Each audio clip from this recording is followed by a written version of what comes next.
Hello, everyone. Welcome to Global Impact tonight. I'm David Makwel. Welcome to the show. It's a great time to be here with you today. Happy Friday. The week is coming to an end, and I believe that you have had a good week. And even if the week has been challenging, I pray for you that the Lord will grant you victory. Thank you so much for tuning in. And thank you, our friends, for always being here with us.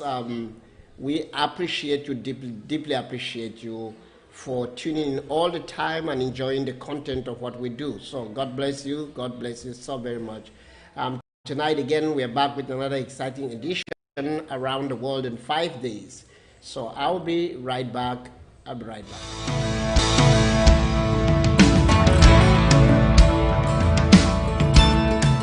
In this edition tonight, we are going to first of all look at the origins of the conflicts that are going on today. We all know that the world is warming on every side. We have the Ukraine-Russian war going on. You have the Iran nuclear deal going on, which is a catastrophic deal. We have the North Korean crisis, which is heating up already. North Korea has been testing missiles in the past weeks, in the past 1 month. And then we also have the China-Taiwan crisis also coming up, and so these are really some global crises that need attention. We're going to look at back at the roots of this crisis. And then in the second half of the show, we're going to look at the current status of everything.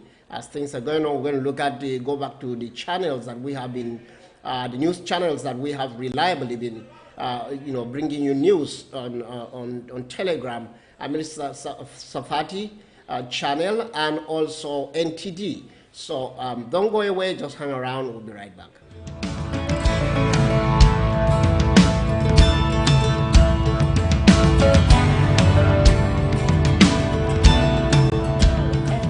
This is Global Impact with David Makwel, your host. Isaiah chapter 2 verses 1 to 5 says that a time is coming when the church will rise in authority and influence and dominate the earth. And many nations will come and say, "Teach us the ways of the Lord." Global Impact is a show that inspires you as a Christian to rise up through the values of the kingdom of God and shine as light wherever you may be. We believe that missions is no longer limited to some isolated, unreached community in some dark continent. The church should reach out to all aspects of life, including politics, business, science and research, the media and diplomacy, and every aspect of human life. Join us on Global Impact, Monday through Friday at 2 p.m. Eastern Time and 6 p.m. GMT. Global Impact is broadcast on TECNTV.com. Join us. David Makwel on Global Impact at TC. Oh my word! On Global Impact at TECN with David Makwel. On Global Impact, TECN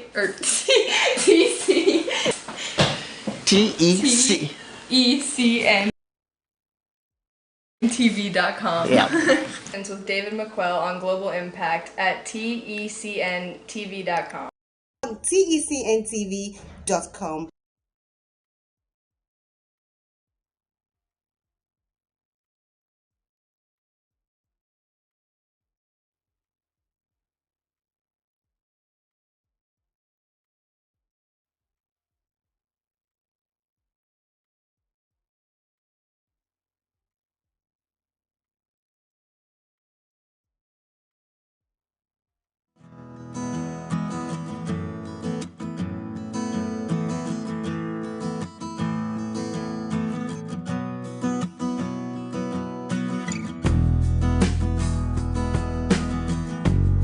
Welcome to the show. Welcome tonight. David Makwel here on Global Impact with you, with us, and with you. We're going to be having a great time tonight. So we again back looking at the issues that are heating up, which is principally the issues that are concerning everyone today, it is important to say that all of these issues have one thing in common. It is the man called Joe Biden, the President of the United States. If the President of the United States, Joe Biden, was not in power, it would have been truly a different story. When Donald Trump was in authority, in office, in power, when he was president, we saw that there was global peace in many areas. In fact, all the crises that we see them today, they were non-existent. The disastrous withdrawal of American forces from Afghanistan, which was, we cannot say is negligence, we can say is stupidity. It's absolute foolishness. The way they withdrew from Afghanistan really did not only discourage and disappoint America's ally, but it also emboldened America's enemies. And all the enemies of the United States felt that they had a window of opportunity, and this window of opportunity is the 4 years that Joe Biden will be in the White House. And they felt it was better for them to take opportunity right now, take aim, and achieve their goals. And Russia, therefore launched their attack on Ukraine. Not only that, China is absolutely looking carefully and planning how they can get to take Taiwan before Joe Biden leaves office. In the same way, Iran, that was almost collapsing, has revived, not just revived, but been empowered by Joe Biden. And right now, Iran is making every kind of demand, and Joe Biden is giving them anything else that they want, bowing down and bending down or whatsoever, giving them anything that they want. Go. For a while, in fact, especially the last 4 years, the last 5 years rather, before the 4 years before last, including before last year, North Korea has basically been quiet and down and almost lock up its nuclear program. And then, of course, yes, well, with the madness that they see in DC, they advise themselves they better take action. And North Korea is back in the forefront, working hard and threatening everybody. So because of that, you have lots of crises everywhere. The globe is just heating up everywhere. And unfortunately, and America is not in a place where they can help. In fact, America is the one right now that's causing all this through the incompetence, foolishness of Joe Biden. And so tonight we are going to look at these 4 major crises.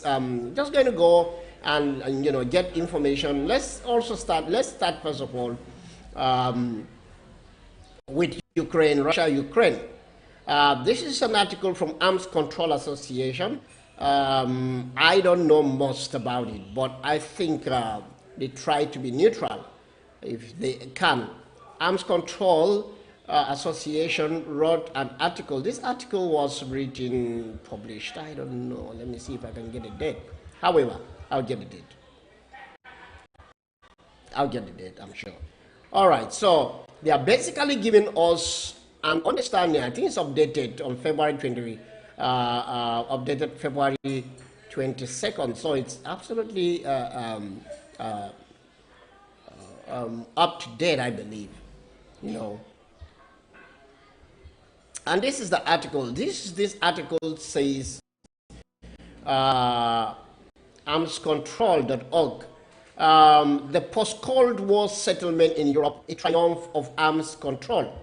Arms control today. Michael Mandelbaum, he is the writer of this article. And on March 26, Michael Mandelbaum, Christian A. Herter, professor of American foreign policy at the Paul H. Nitze School of Advanced International Studies of the Johns Hopkins University, addressed the annual luncheon of the meeting of the Arms Control Association, ACA. Mandelbaum, who is also the director of the Project on East-West Relations at the Council of Foreign Relations, that's a left-wing organization, spoke of the impact of arms control advances on European society.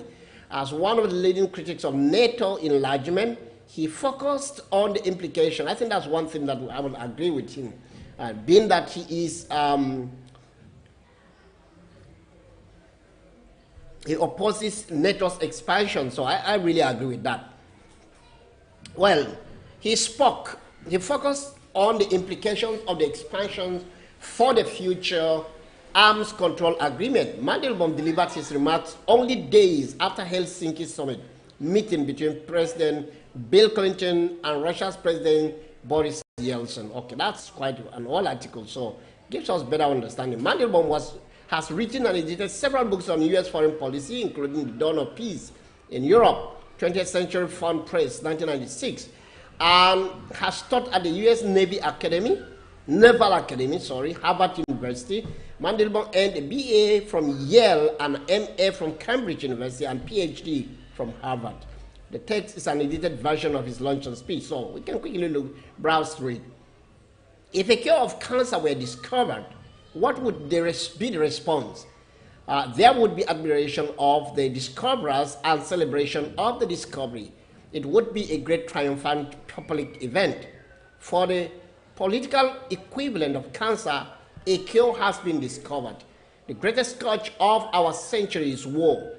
And the worst and most destructive wars, World War I and II, had begun and been brought in the heart of, and been fought in the heart of Europe. The Cold War began and ended there.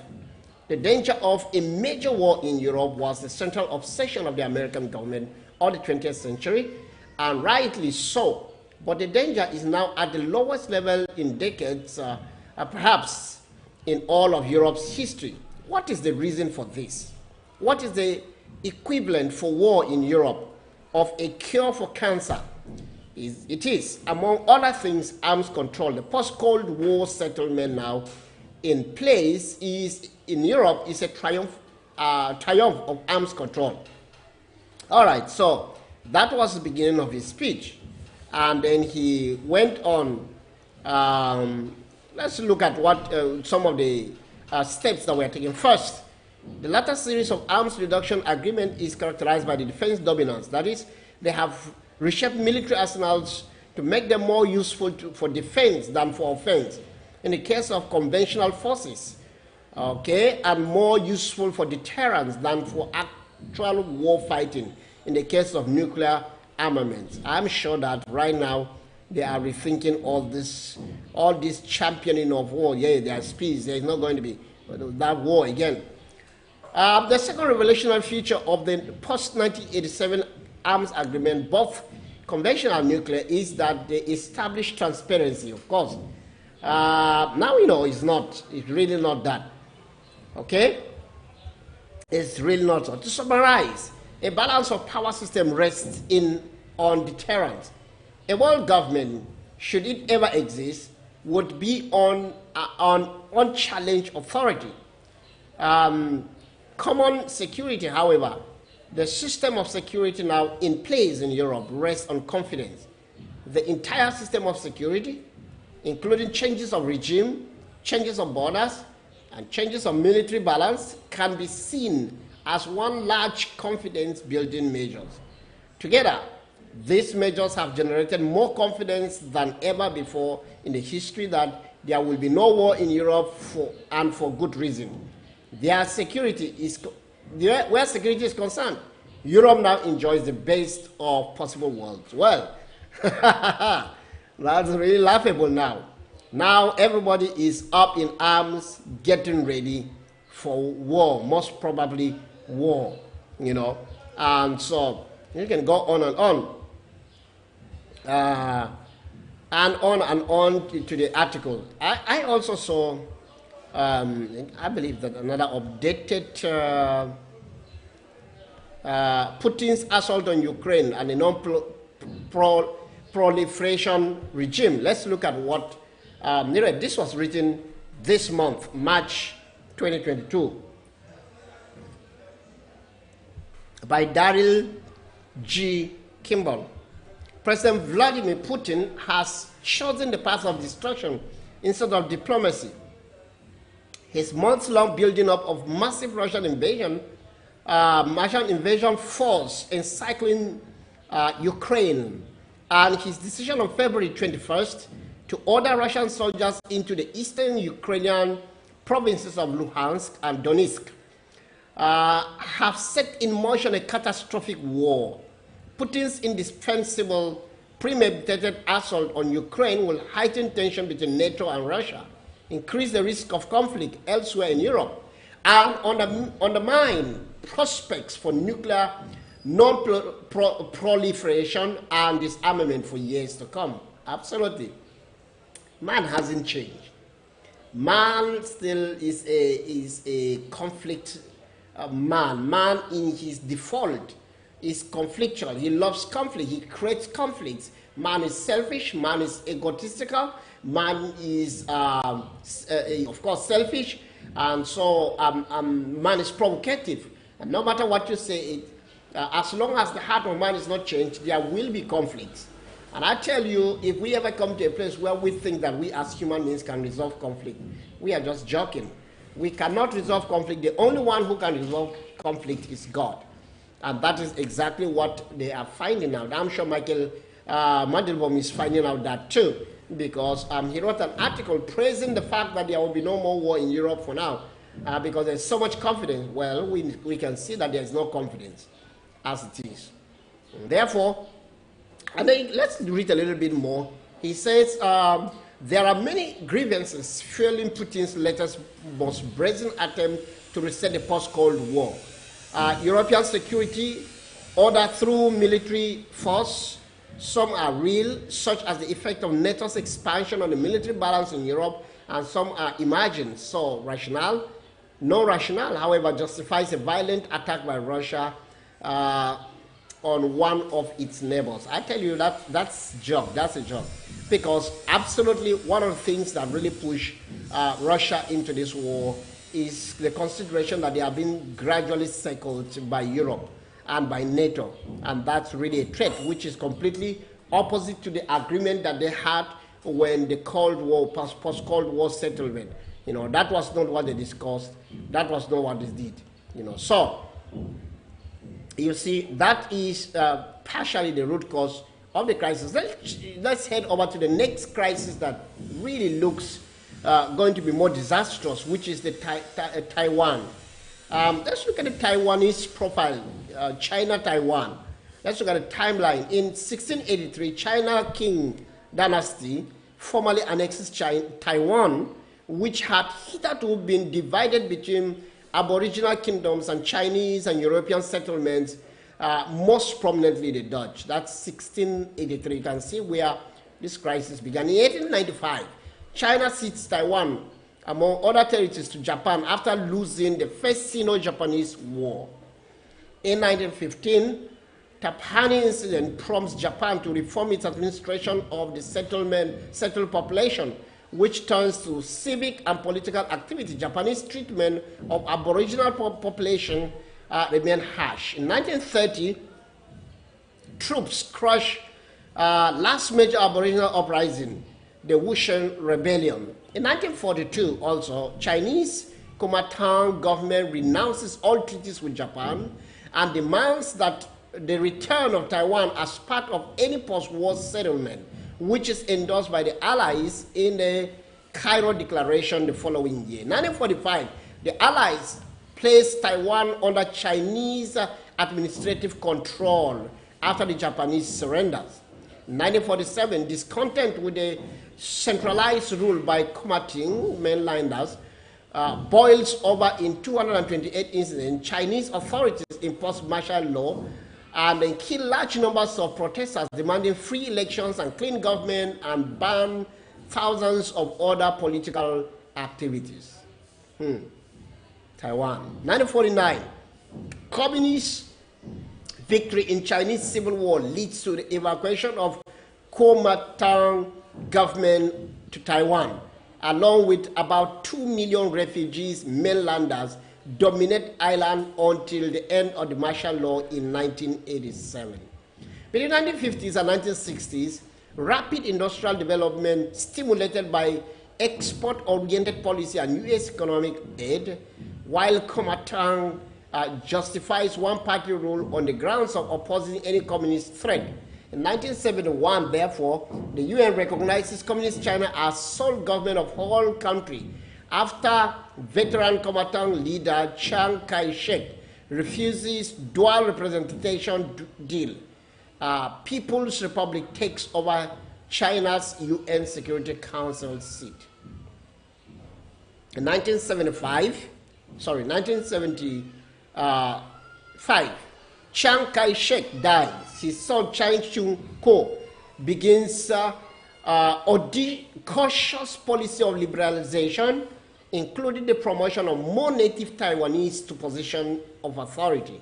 1977, therefore, faced opposition breakthrough at the parliamentary elections by Tang Wai outside the party group. In 1979, Kaohsiung incident, which police killed pro-democracy protesters and arrest all available opposition leaders. International attention drawn to the Kuomintang repressive rule. In 1980, opposition leaders sentenced to long prison sentences over the Kaohsiung incident. In 1986, authorities do not prevent Democratic Progressive Party from organizing, despite nominal ban and opposition, on opposition parties. Candidates stand in elections under Tang Wai banner. In 1987, Chiang Ching-kuo abolishes martial law, allows family visit to mainland. In 1988, Chiang dies. His successor, Chiang's successor, Taiwan-born Lee Teng-hui, launches Taiwanization policy to dismantle many structures left over from 1949 and relaxes restrictions on native language and culture. 1996 free elections in which Lee beats Democratic Progressive Party's Peng Ming-min. Communist China tries to disrupt the election with missile tests curtailed by the U.S. dispatch of aircraft carrier to the region. In 2000, March, Chen Shui-bian wins presidential election, ending Kuomintang Party's 50-year monopoly in power. All right. So, in 2000, quickly, Chen Shui-bian says in his inaugural speech that he will not declare independence as long as China does not attack. He says he won't call for a referendum on independence, nor abolish Taipei's official blueprint for eventual reunion with mainland China. China responds by accusing him of insincerity and by saying he had evaded the key question of whether he considered Taiwan part of China. And so on and so forth. And right now, let us go down to 2001, December. Nationalist Combating KMT Party loses parliamentary majority for the first time. January, Taiwan officially enters the World Trade Organization or a few weeks after China. Wow. In 2003, dramatic rise in cases of pneumonia like SARS virus. In 2003, November, Parliament approves bill to allow referendum on declaration of independence should China attack. Referendums on sovereignty and changing country's name are not sanctioned. If you go down, a lot of drama went on. If you come down to 2008, President Ma apologized for killing and imprisonment of 10,000 of political dissidents in the 50s and 60s, a period known as White Terror. The violence took place when martial law was imposed by Kuomintang Party after its leaders led to the island in 1949 at the end of the Civil War. All right, so you see, this crisis has been heating up. In 2009, March, former President Chen Shui-bian goes on trial on charges including taking bribes and money laundering. You know, he went on and on and on. All right, so in 2012, China and Taiwan signed investment protection deal that sets up formal channels to settle disputes. In details, rights of Taiwanese investments detained by Chinese authorities and vice versa. China is Taiwan's biggest trading partner with bilateral trade worth 110 billion, that's 70 billion pounds a year. Wow. So in October of 2013, services trade agreement signed with China in June is stalled in Taiwan parliamentary by opposition MPs amid concern that it will hurt industry and business. So they had been working hard together on this until things really began to go southwest. In 2016, pro-independence Democratic Progressive Party candidate Tsai Ing-wen wins presidential election and takes office in May. By June, Panama switched diplomatic recognition from Taiwan to China. You remember a lot of pressure was put on Taiwan, on many countries, so they can just leave what do you call it? Turn down their diplomatic relations with Taiwan, and it's really been the conflict. Everybody, is now considering, should I go with China or should I go with Taiwan? And China rising up as an economic power has made it really difficult, for people, for countries to stay neutral or to maintain relationship with China, with Taiwan rather. All right, so quickly before the break, the next one that we will be dealing with is the North Korea issue. In 1995, North Korea signs a nuclear non-proliferation deal with a treaty, NPT, okay? In 1993, the International Atomic Energy Agency, IAEA, demands that inspectors be given access to 2 nuclear waste storage sites. In response, North Korea threatened to quit the NPT, but eventually opts to continue participating. So on and so on. In 2003, January 10, North Korea withdraws from the NPT. The United States, in February, confirms North Korea has reactivated a 5-megawatt nuclear reactor at its Yongbyon facility, capable of producing plutonium weapons. Wow. So you can go on. In 2006, North Korea fires long-range missiles. You can go on and on. In 2009, North Korea announces it's conducting its second nuclear test. And the UN Security Council condemned the nuclear test and imposes new sanctions. They kept imposing sanctions, and sanctions don't work. During the Obama administration, North Korea warns that it is prepping another nuclear test the following day. The hostility escalates when the country fires hundreds of shells across the sea border with South Korea. In response, South Korea fires about 300 shells into North Korean waters and sends fighter jets to the border. All right, so you can go on and on and on. In 2018, when President Trump was in power, Trump ridicules Kim with a tweet. Of course, started with a an exchange, a Twitter exchange. And then in January of 2018, January 10th, the White House released statements indicating that the Trump administration will be willing to hold talks with North Korea. Wow, people thought it was a joke. In 2012, June 12th, the final outcome of the landmark summit, nearly 5 hours of talks between Trump and Kim in Singapore, culminates with declarations of a new friendship, but only vague pledges of nuclear disarmament. In 2019, Trump meets Kim Yong-chol, North Korea's lead negotiator on nuclear talks, and they discussed the nuclearization and the second summit scheduled for February, and so on and so forth. But one of the things that really stood out is that during the Trump administration, North Korea kept its cool. Everything went well, and there was nothing, everything went cold in North Korea, until recently. In fact, until recently.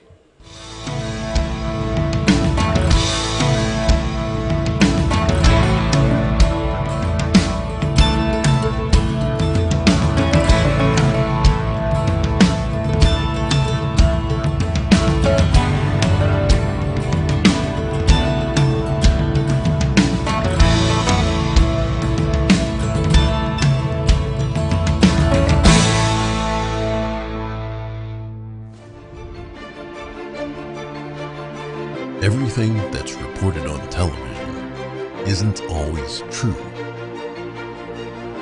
but it should be. NTD, the power of truth.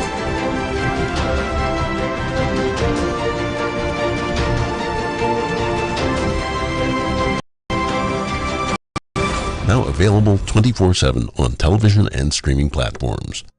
Thank you. Hey, I'm Ken McClinton, the host of the Exceptional Conservative Show, live for the nation's capital. I love this cat, the Exceptional Conservative Show cat, Jacob. We love you, and we want you to know we love the fact that you watch TECNTV.com. As chairman, founder, and president, we wish you much love and much affection. I love you. I love you. Hey, this is Pastor Greg right here watching TECNTV.com live and enjoying. You should join me here on ChildrenGenerationRadio.com. And also my other favorite thing, ministering the gospel in India. Hi, I'm Bob Record, and as you can see, I love hunting. And I also love watching TECNTV.com. Why don't you join me in doing that? But in the meantime, I'm headed back to the field. See you later.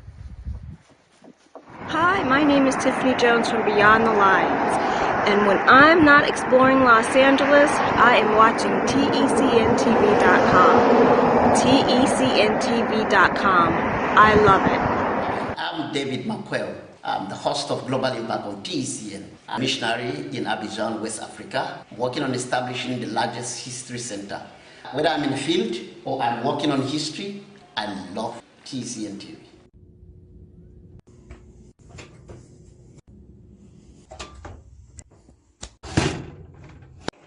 When I'm not making delicious cookies, I'm watching TECNTV.com. Hi, I'm Randy, and I love the golf. And I love TECNTV.com.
What happened to the church?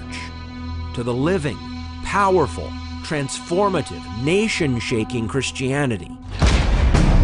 What they're trying to do is completely demolish Western civilization and then to rebuild it in a just society.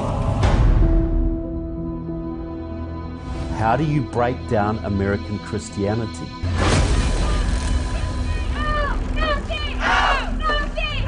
I think the problem today in our culture is many of our words have been co-opted and stolen and dumbed down and reversed. Social justice is sold as something that it isn't. Critical race theory is sold as something that it isn't. Whiteness has caused blindness of heart. Whiteness has caused blindness of heart. When you preach victimization, it always leads to vengeance and vice. Us against them, me against you, I want my pound of flesh. American churches today are where the universities were 10 years ago. Pretty heavily Marxist. They're not quite there yet, but they're well on the way. Many of the seminaries and Bible colleges are definitely already there. That message that they're going out and taking the world is not, you need to repent of your sin, receive Christ, Instead, the message that you actually have is they are under the weight of racism or sexism or homophobia, and then we need to unify them together.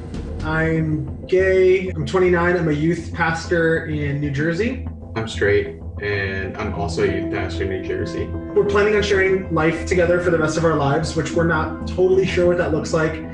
Obviously, Nick is straight, and he does plan on getting married. When he has a wife one day, she'll make those decisions with us. The future damage of what we're doing now is just going to be enormous. The entire fabric of family, personal wealth, private property, all of those things are out the door.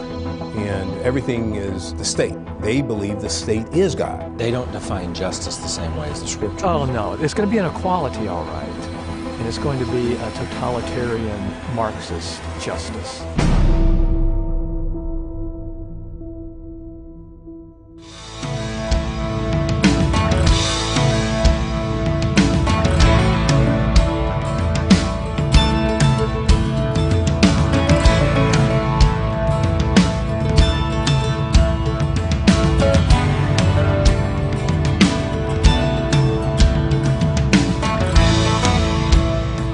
Welcome back to the show tonight. We have one more crisis that we need to look at its background, which is it's looking cool and quiet, but it's not really that as we think it is. It is the Iran nuclear deal. The Iran nuclear deal was basically, it was on ventilation, and it was kept on ventilation by John Kerry and Obama. When Trump was in office, it was almost dead, almost practically dead. Trump tamed the Iranians, put them in their place, and they actually had no hope. If Trump has remained in power for 8 years, we would totally forget about the Iranian. In fact, we would have a different government in Iran, and things would have been pretty much different. But Biden and Kerry and Obama have sworn that Iran must get nuclear weapons. I don't know for what reason, but hey, let's look at what's wrong with it and what can we do now. This is an article in 2015. That's an old article. In fact, and the current deal is even worse than that. This article is, I'm not sure it's in 2015, but they took it back from that foundation, in the Iran nuclear deal, what's wrong with it and what one can do now. In July 2015, the Iran nuclear deal was reached by the United States, United Kingdom, France, Germany, Russia, China, and the European Union and Iran. The deal, formerly known as the Joint Comprehensive Plan of Action, JCPOA, was supposed to resolve concerns about Iran's nuclear program, but it did not. Here are the key failings. Number one, the deal fails to guarantee the peaceful nature of Iran's nuclear program. Rather, it gives Iran a clear pathway to nuclear weapons. That's the number one problem. Number two, Iran accepts temporary nuclear restrictions in exchange for front-loaded permanent benefits. My God. Number three, the deal emboldens and enriches the extremists in anti-American terror state, thereby furthering Iran's expansionist and destabilizing activities. We don't have time really to look at that, but kind of explain number 1 to 3 briefly. The deal fails to guarantee the peaceful nature of Iran's nuclear program. Rather, it gives Iran a clear pathway to nuclear weapons. The deal provides Iran a clear pathway to nuclear weapons as restricting on its uranium enrichment plutonium processing capacities end, which is sunset between 2026 and 2031. Iran has made clear it will expand its nuclear program at that time to an industrial scale, including by introducing advanced uranium enrichment centrifuges. Doing so would permanently reduce Iran's breakout time to develop nuclear weapons to mere weeks, if not days, almost down to zero. Then President Barack Obama said in 2015, soon after the deal was signed. Again, this development would also be permitted under the JCPO. By 2031, sooner, in some cases, Iran will be permitted to produce highly enriched uranium, stockpile unlimited amounts of uranium, use advanced centrifuges to enrich uranium more quickly, conduct unlimited research and development on uranium enrichment centrifuges, build and operate facilities to enrich uranium without restrictions, enrich uranium without restrictions at its underground hardened, previously secured Fordow nuclear facility. Reprocess spent fuel, which can be used for nuclear weapons from heavy water nuclear reactors, and build new heavy water reactors, which would annually process enough plutonium to fuel several nuclear weapons. The international community is therefore only renting Iranian arms control for a time. It's terrible. Number two, Iran accepts temporary nuclear restrictions in exchange for front-loaded permanent benefits. In exchange of temporary benefits, restrictions on Iran's nuclear weapon, Iran is receiving permanent benefits up front. The United Nations sanctions and some EU sanctions have been lifted, enabling Iran to access previously frozen assets. Until the U.S. withdrawal in May 2018, the U.S. had ceased applying nuclear-related sanctions against foreign companies for doing business with Iran. Wow. Since the deal was reached and prior to the U.S. withdrawal, Iran signed over $100 billion in contracts with foreign companies. Under the JCPOA, UN sanctions on Iran ballistic missile program expire by 2023. God. Number three, the deal emboldens and enriches an extremist anti-American terror state, thereby furthering Iran's expansionist and destabilizing activities. That's which will cause regional instability, and that's why Egypt, UAE, Saudi Arabia, and Israel are concerned. If you look at in recent days, in just about a few days, this week in fact, Egypt, Israel, and UAE have formed a great front of diplomacy and trying to see what they can do, because I mean they know that Iran is going to be a big destabilizing force in the region.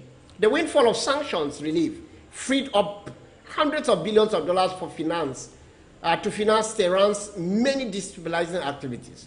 Iran continues to be the world's leading state sponsor of terrorism. Iran has escalated its support to Syria's Assad dictatorship. Iran continues to sponsor violent extremism in Lebanon, Yemen, and Bahrain. Iran continues to take Americans and other foreign nationals hostage. Iranian regime brutally represses its own people. Iran has test launched multiple ballistic missiles since the JCPOA was reached. So you look at it, this is the background of the crisis, and that's the concern. You know, the U.S. and other responsible nations should increase pressure on Tehran, you know, and so on and so forth, you know. Well, so, you know, having said all this, you can see these four conflicts, all of them, like I said again, have one thing in common: the White House. They look at who is in the White House, and it gives them boldness on what to do and what not to do. And because of that, it is really, really unfortunate that the world is encountering these terrible situations because there is a weak president in the White House. I'll be right back after this break. Dreams are potential seeds. They need someone to believe in them. They need someone to finance them. And they need someone to embrace them. Partner today with the World Mission Center, Abidjan, the Ivory Coast, and help us win Africa for Christ.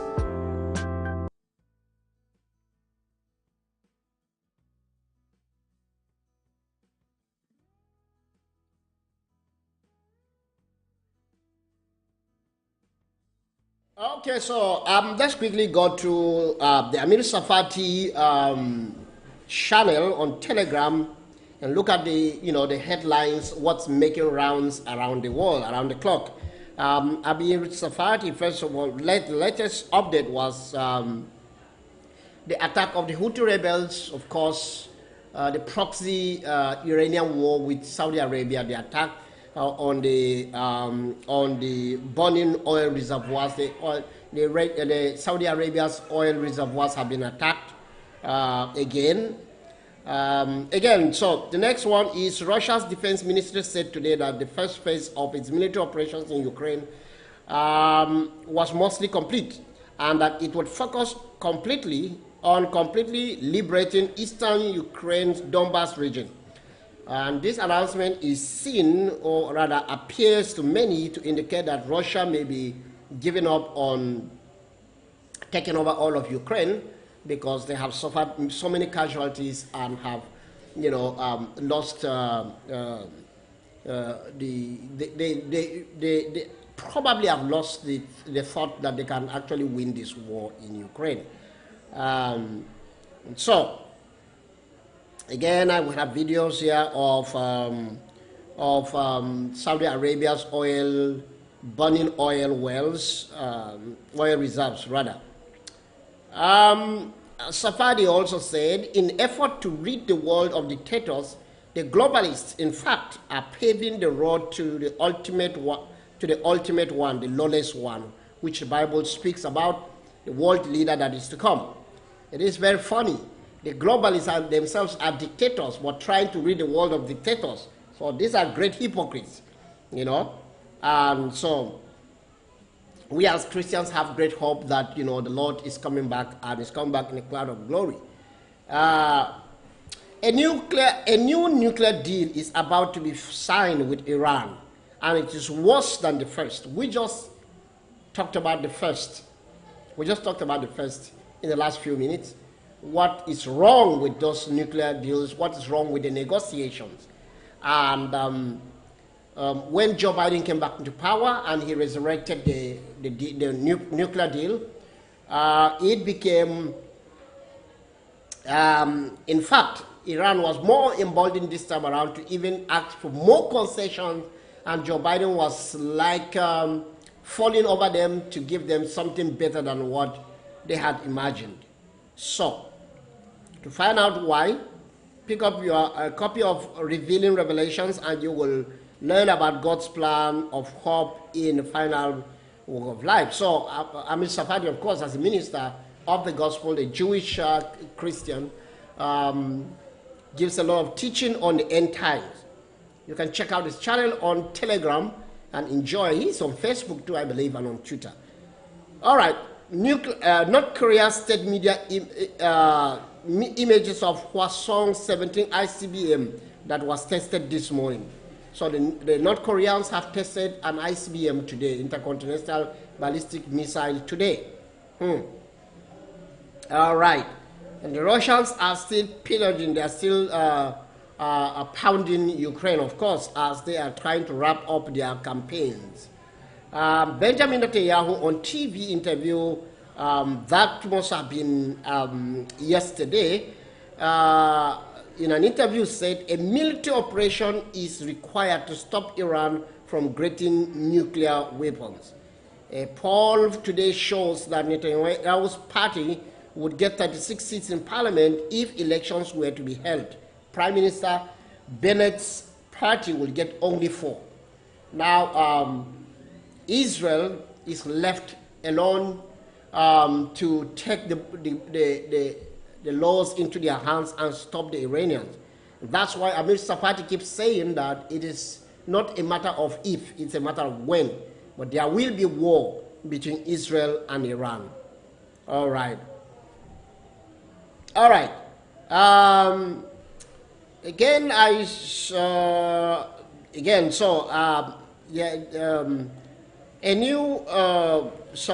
Scholars dated the tiny cursed tablet. There is archaeologists have found a tablet, a cursed tablet, which they claim is the oldest Hebrew text in Israel. And from their assessment, they found that Mount Ebal, and they are saying that this stone was from 1200 BC, which would prove that Israelites were literate when they entered the Holy Land. Wow, that's really incredible. All right. So, and then we go to, one more time, please. One more. Let's go to NTD and look at their headlines and the recent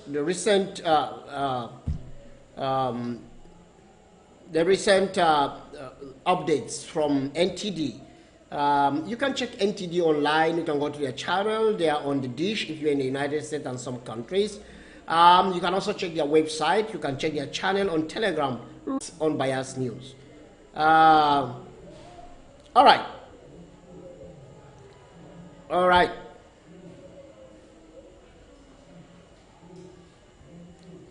All right. So I want to see the relevant updates. Of course, a Chinese national in New Jersey has been convicted of visa fraud.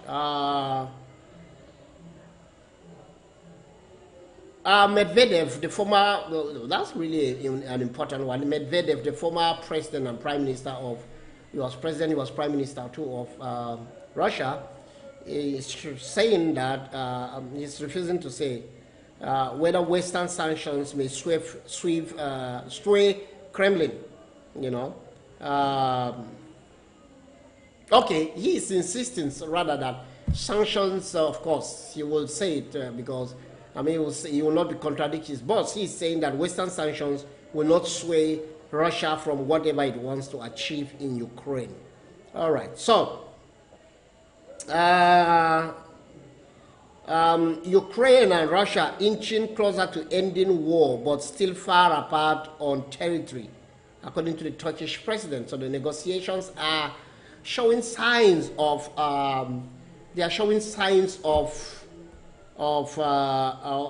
yielding something, bringing an end to the war, but the end is not yet in sight. Because it's shocking that the United States military army is still discharging soldiers who refuse to take the COVID-19 vaccine. Wow. When many countries are abandoning the vaccine, they are still holding steadfast to it. My thought is that if President Trump comes back to power, they should just recall all the soldiers that were fired. Please bring them back to the service, you know, very important. The CEO of Disney has locked himself in a battle with the Florida governor over the recent past parental rights and education. That's really ridiculous. I mean, how can how can Disney, a company, a company in Florida, be wanting to dictate state policy? The governor is the one in authority. The parental rights education bill is absolutely clean. It's pro-family. It has nothing to do with bigotry or anti-gay or anything. You know, it protects the children, protects the family. And if you know Governor DeSantis, you should not have any question what he will do, because that's exactly what he will do. North Korea fired a missile into the sea off its coast, east coast, according to South Korean and Japanese military. And again, of course, South Korea responded by launching 300 missiles and sending fighter jets to the border. Wow. Okay. So, U.S. and European Union strike gas deal.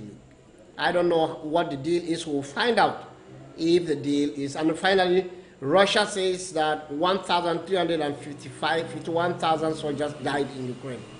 1,351,000 soldiers died in Ukraine within the 3 weeks that the war has been on.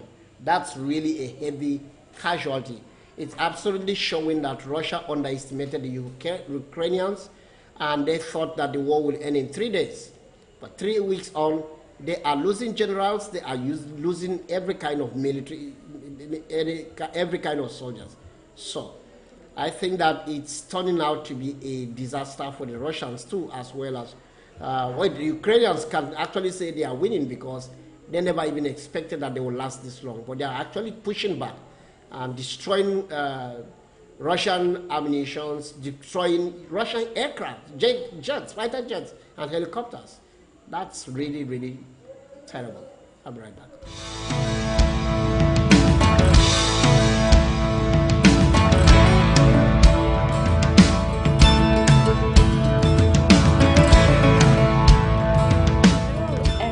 This is Global Impact with David Makwel, your host. Isaiah chapter 2 verses 1 to 5 says that a time is coming when the church will rise in authority and influence and dominate the earth. And many nations will come and say, teach us the ways of the Lord. Global Impact is a show that inspires you as a Christian to rise up through the values of the kingdom of God and shine as light wherever you may be. We believe that missions is no longer limited to some isolated, unreached community in some dark continent. The church should reach out to all aspects of life, including politics, business, science and research, the media and diplomacy, and every aspect of human life. Join us on Global Impact, Monday through Friday, at 2 p.m. Eastern Time and 6 p.m. GMT. Global Impact is broadcast on TECNTV.com.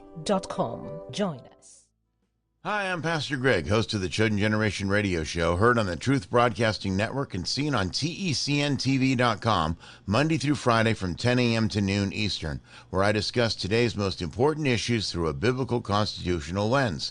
TECNTV.com appreciates our partnership with NTD, and we'd love for you to give our great programming a view. That's TECNTV.com, Chosen Generation Radio with Pastor Greg. God bless you, and God bless America.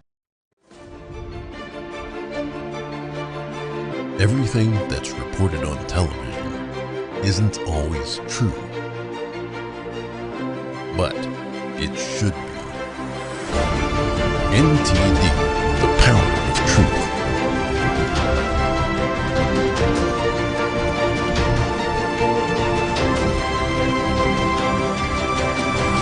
Now available 24/7 on television and streaming platforms.